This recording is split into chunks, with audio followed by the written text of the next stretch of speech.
Bien, je m'appelle Mathias Rouen, je suis ingénieur de recherche au CNRS et je travaille donc au laboratoire LETG, donc pour littoral, environnement, télédétection et géomatique, qui est donc une unité de recherche de géographie qui est sur plusieurs sites. Il y a un site à Rennes, à Nantes et puis à Brest. Donc moi je suis sur le site de Brest, qui est intégré donc dans l'IUM, l'Institut universitaire européen de la mer.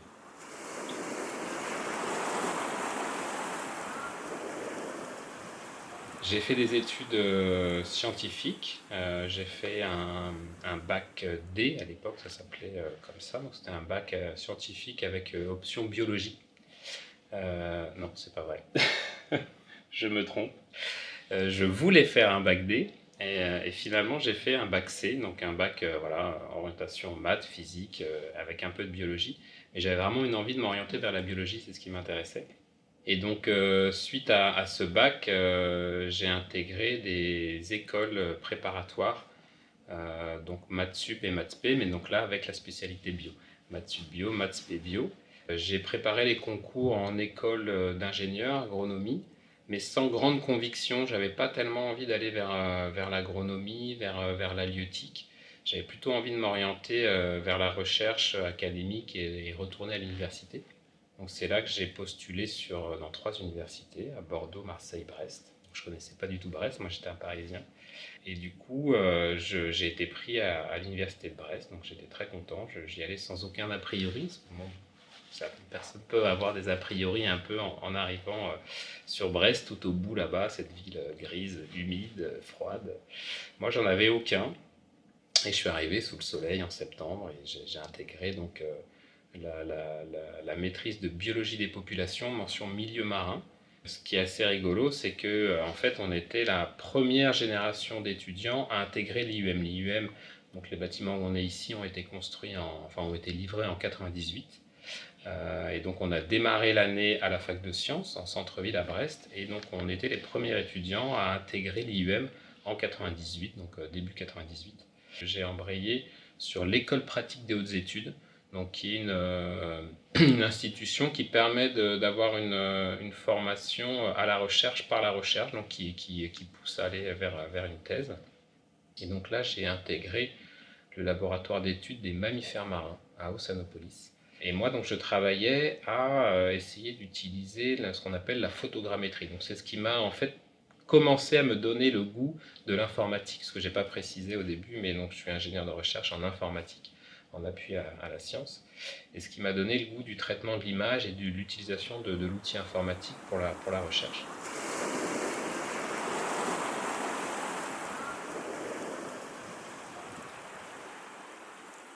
J'ai choisi la biologie marine parce que j'étais passionné de plongée.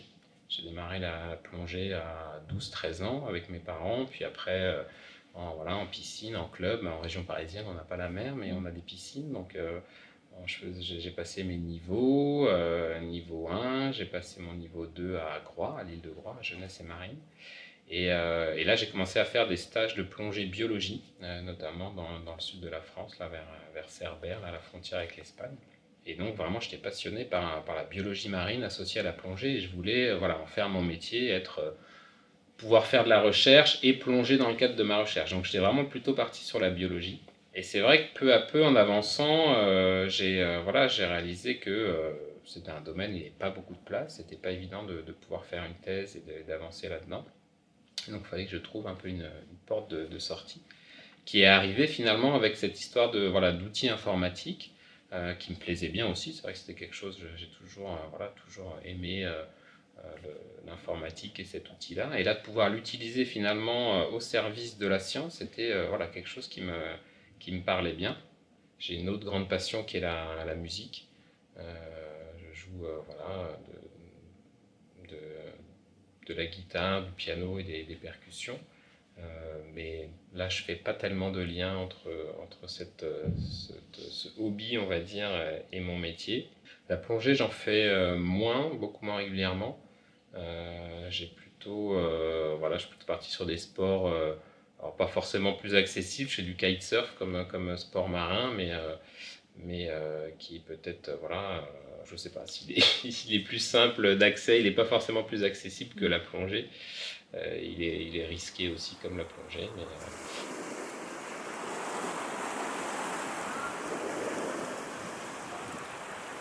c'est vrai que je travaille beaucoup avec les chercheurs, c'est leur projet à eux plutôt, donc j'accompagne leur projet. Mais donc un projet qui est plutôt à l'origine d'une équipe d'ingénieurs, c'est le projet Indigeo. Donc Indigeo, c'est une infrastructure de données géographiques, donc c'est une plateforme web qui permet de diffuser et de cartographier, de visualiser les données de la recherche produites au sein du labo. Et aujourd'hui, grâce à ce socle en fait, qui diffuse plus de 2000 jeux de données, c'est accessible en ligne, c'est en open source, en open data, donc tout est libre. Et ben on peut construire d'autres outils. C'est ça que je trouve vraiment chouette là, dans ce projet-là. C'est que maintenant, à partir de ce socle, de cette infrastructure de données, on a pu, avec d'autres chercheurs, construire ce qu'on appelle des plateformes métiers, donc qui sont dédiées à des suivis particuliers, à de la diffusion de données auprès du grand public, auprès de gestionnaires. Un ingénieur, aujourd'hui, dans un laboratoire de recherche, soit il est vraiment sur des machines, sur de l'analyse ou des parties terrain, mais dans un laboratoire de géographie, finalement, il y a une partie terrain, mais il y a quand même une partie traitement des données. Là, mes deux collègues qui sont géomaticiennes et cartographes sont aussi toute la journée sur l'ordinateur à traiter les données, à construire des cartes, à développer des outils pour traiter les données, des outils pour visualiser. Donc le quotidien, c'est vrai que c'est beaucoup de temps sur l'ordinateur. J'ai des liens familiaux avec Madagascar depuis un certain nombre d'années. Et donc j'ai souhaité, depuis plusieurs années, essayer de mettre en place des partenariats avec Madagascar au niveau recherche. Donc j'ai fait plusieurs tentatives. Et puis l'année dernière, un collègue de l'université de Bordeaux me téléphone. J'étais chez moi, c'était pendant les vacances d'été. Et puis il me dit, Mathias, ouais, j'ai un projet là de mise en place d'un atlas à Madagascar, un atlas cartographique en ligne. Et je souhaiterais travailler avec toi. Est-ce que ça te motiverait? J'ai pas hésité, j'ai tout de suite répondu oui. Et donc il y a une mission qui est prévue au mois d'avril pour aller à l'université de Fianarantsoa et mettre en place finalement une infrastructure de données géographiques identique un peu à Indigeo à Madagascar. Donc ça, c'est vrai que c'est vraiment c'est quelque chose qui me motive bien et qui se concrétise après un certain nombre d'années de tentatives qui ne sont pas concrétisées. Et là, les choses se mettent en place. Donc c'est quelque chose qui me tient à cœur. Ouais, tout à fait.